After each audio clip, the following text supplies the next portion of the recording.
You can see this almost anywhere. Religion turns into a ticket for social approval. Sometimes it's a tight church circle. Say the right words, dress the right way, use the insider phrases, and suddenly you're one of the righteous. Sometimes it's a modern spiritual scene. The right yoga teacher, the right retreat, the right diet, purity by purchase. And sometimes it's older than both. Councils, leaders, and lists. Some texts allowed, others pushed aside. And the people who follow the list, they get the special status. They're the real ones.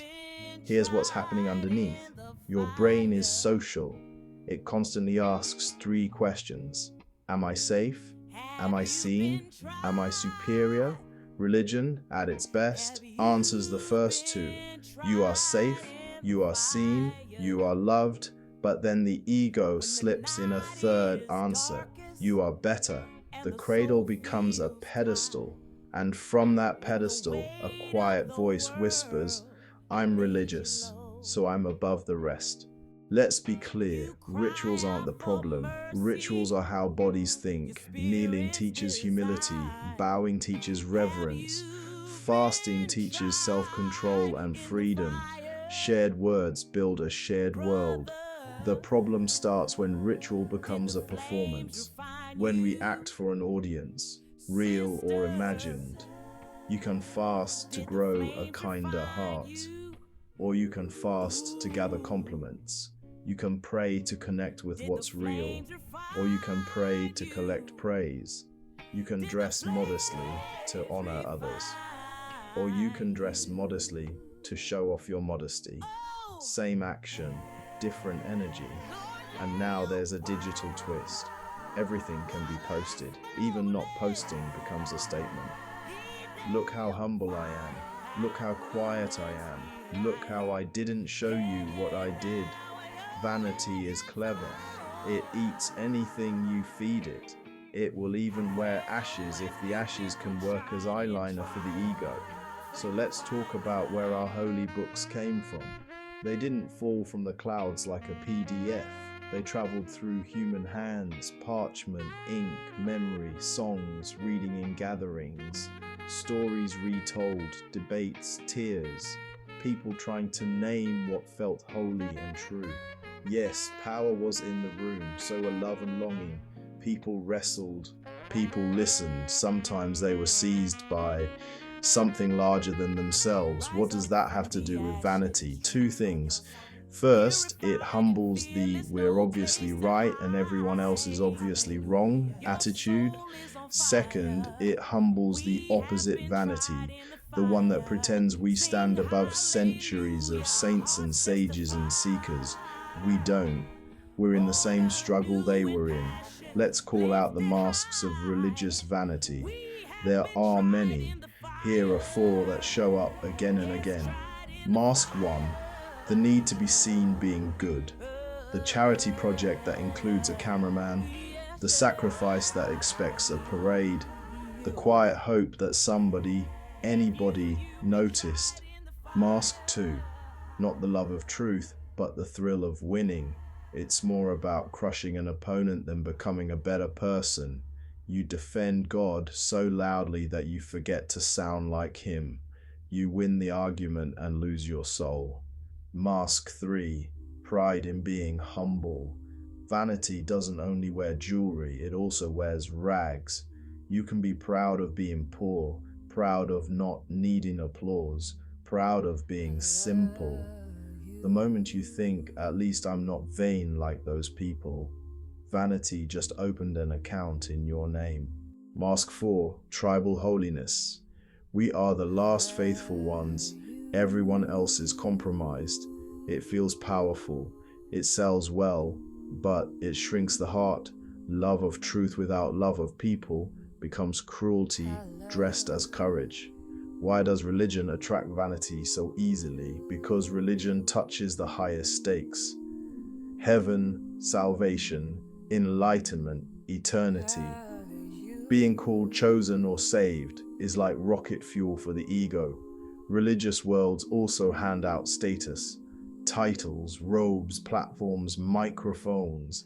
None of those are evil. They can be good and necessary, but they shine attention on the person wearing them, and attention is addictive. Once you enjoy it, you start expecting it. Once you expect it, you start needing it. Once you need it, you bend the world to keep it. That's how sacred authority drifts into sacred vanity. Unless there are checks, unless there is training, unless there is structure. Good news. Religion also carries its own antidotes. Every deep path has ways to shrink the ego.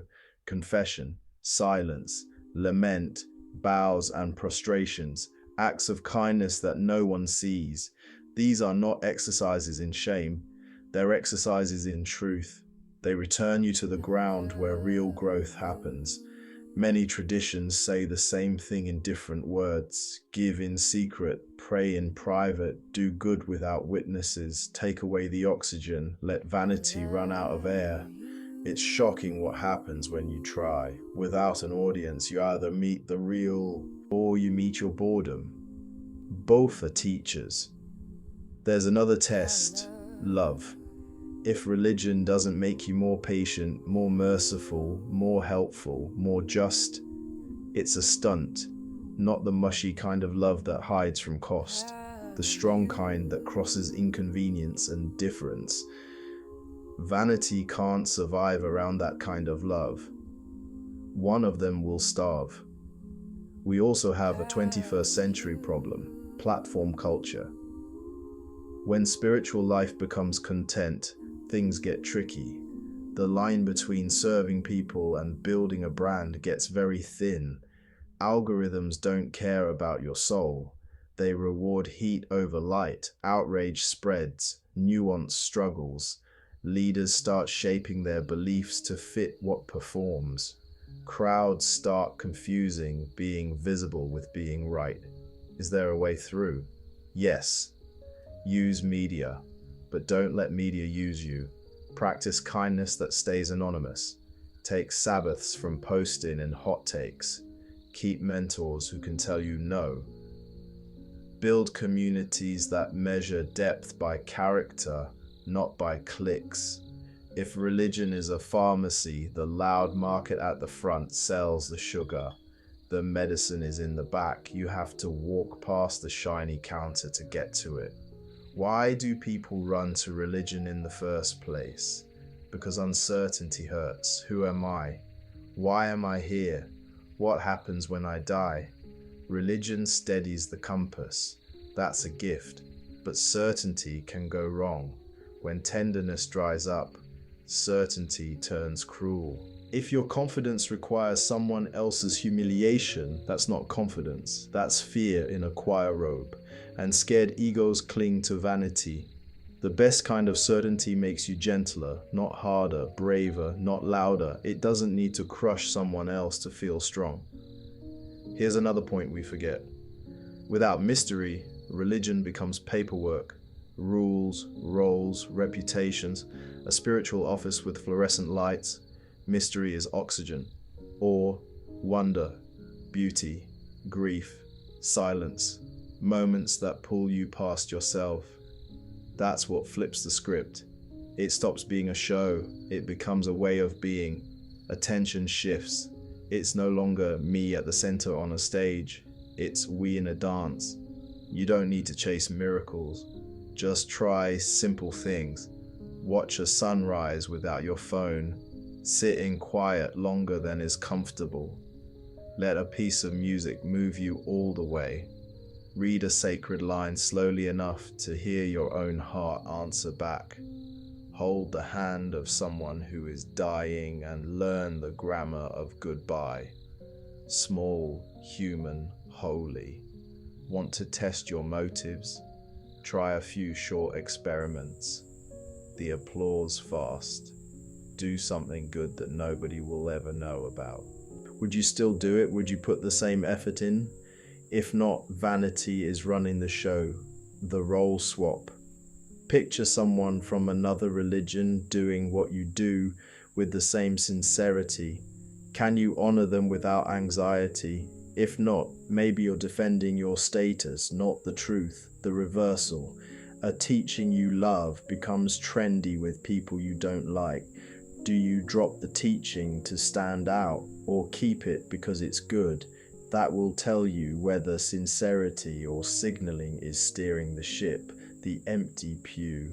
If your worship space were empty, no crowd, no camera, would your devotion feel thinner or freer? Many of us don't realize how much we depend on the gaze of others until it's gone. Communities can't delete the ego, but they can make it harder for ego to hide. How? Choose low glamour service, soup kitchens, hospital visits, refugee tutoring. Work where the metrics are messy and the story doesn't fit a reel.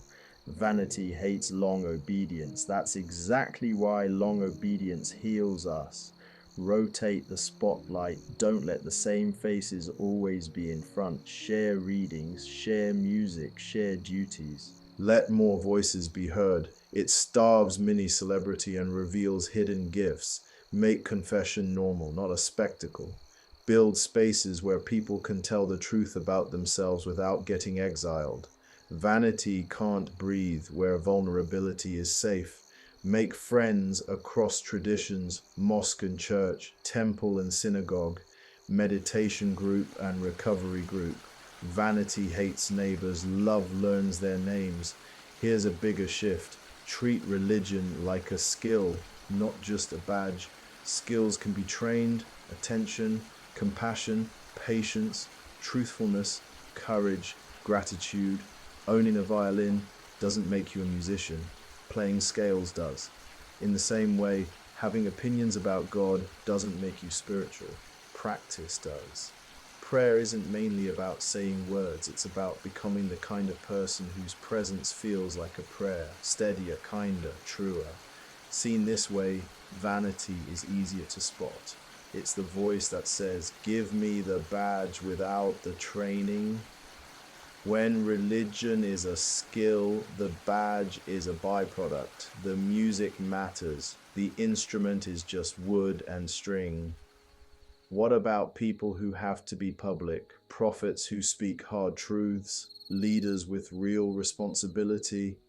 Are they doomed to vanity? Number. But the risk goes up, so the guardrails must go up too. Use plural counsel. Make decisions with people who disagree with you, especially those affected by the decision. If you want this video to be more than a monologue, turn it into an invitation. Ask yourself quietly, no posting your answers. Where has vanity snuck into my religion? Where is religion serving my image instead of my growth? Where is my religion messy, humble, and beautifully real? Sit with those questions longer than you want to. Let them interrupt your image. If you feel defensive, smile. That's your ego waving its hand. Let's finish where we started, the mirror. Religion can polish the mirror so much that you can't see through it. Or, with practice, the mirror becomes a window and then a door. Through the window, people stop being props in your story. You start seeing the same light in every face. Your life stops being a project to be admired. It becomes a gift to be given. If religion is only a show, if it's all costume and no heart, then call it what it is: vanity, investments. But if religion is about real change, real service, real surrender, then it becomes the antidote to vanity, because the highest goal is no longer self-exaltation, it's love.